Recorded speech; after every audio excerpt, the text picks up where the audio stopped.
اعوذ باللہ من الشیطان الرجیم بسم اللہ الرحمن الرحیم۔ لاکھوں کروڑوں درود و سلام سرکار دو عالم صلی اللہ علیہ وآلہ وسلم پر اور آپ صلی اللہ علیہ وآلہ وسلم کی آل پر۔ السلام علیکم، میں غلام سرور کمبو ایڈوکیٹ۔ دوستو، پچھلی ویڈیو ہم نے اس بات پہ بنائی تھی کہ عورت جو ہے وہ اگر خلا حاصل کرے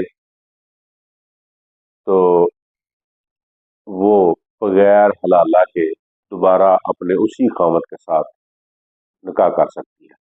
تو آج ہم ڈسکس کرتے ہیں کہ خلا کیا ہوتا ہے۔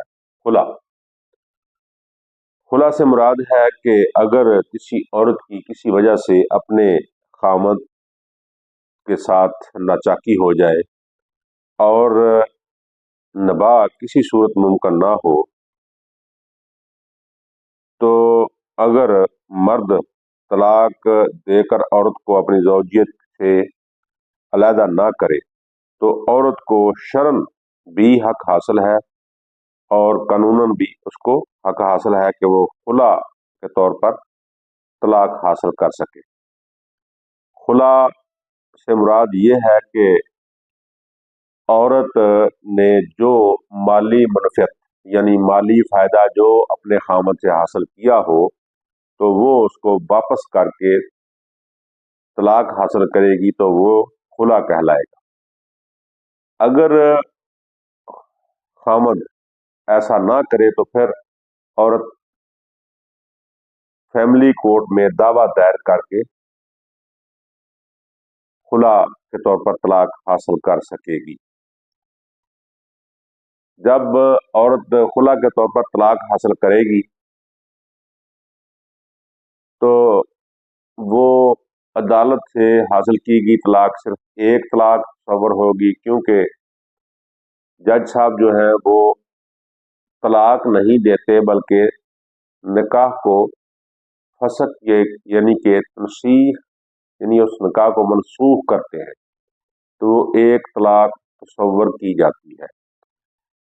نبی پاک صلی اللہ علیہ وسلم کے دور میں ایک خاتون آپ صلی اللہ علیہ وسلم کے پاس آئی اور اس نے کہا کہ یا رسول اللہ صلی اللہ علیہ وسلم، میرے خاوند کی مجھے شکل پسند نہیں ہے۔ تو آپ صلی اللہ علیہ وسلم نے فرمایا کہ آپ کیا چاہتی ہو؟ تو اس نے کہا کہ میں طلاق حاصل کرنا چاہتی ہوں۔ تو آپ صلی اللہ علیہ وسلم نے فرمایا کہ جو باغ تم نے اپنے خاوند سے حاصل کیا ہے تو وہ اس کو آپ واپس کر دو گی؟ تو اس عورت نے کہا کہ یا رسول اللہ صلی اللہ علیہ وسلم، میں وہ باغ جو ہے وہ واپس کر دوں گی۔ تو آپ صلی اللہ علیہ وسلم نے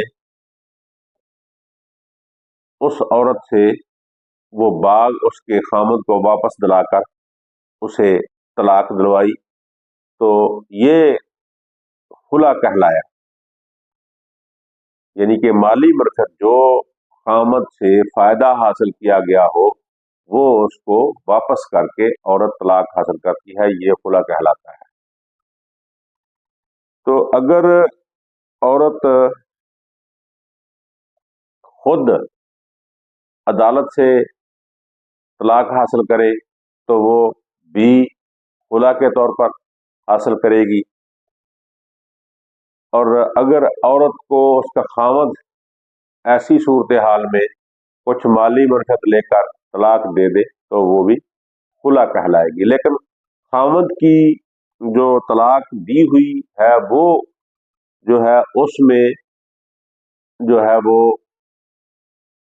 ایک طلاق تصور نہیں ہوگی، کیونکہ وہ خود طلاق دے رہا ہے، اس لیے وہ جیسے کہ طریقہ کار ہے طلاق کا اس کے مطابق اگر وہ طلاق دے گا تو وہ طلاق مؤثر ہو جائے گی، اور اس طلاق کے بعد اگر کبھی ایسے حالات پیدا ہو جائے کہ وہ اس پہلے خاوند کے ساتھ دوبارہ نکاح کرے تو اس کے دوران حلالہ ضروری ہے۔ اس میں آج دوستو ہم نے خلا کو ڈسکس کیا ہے، تو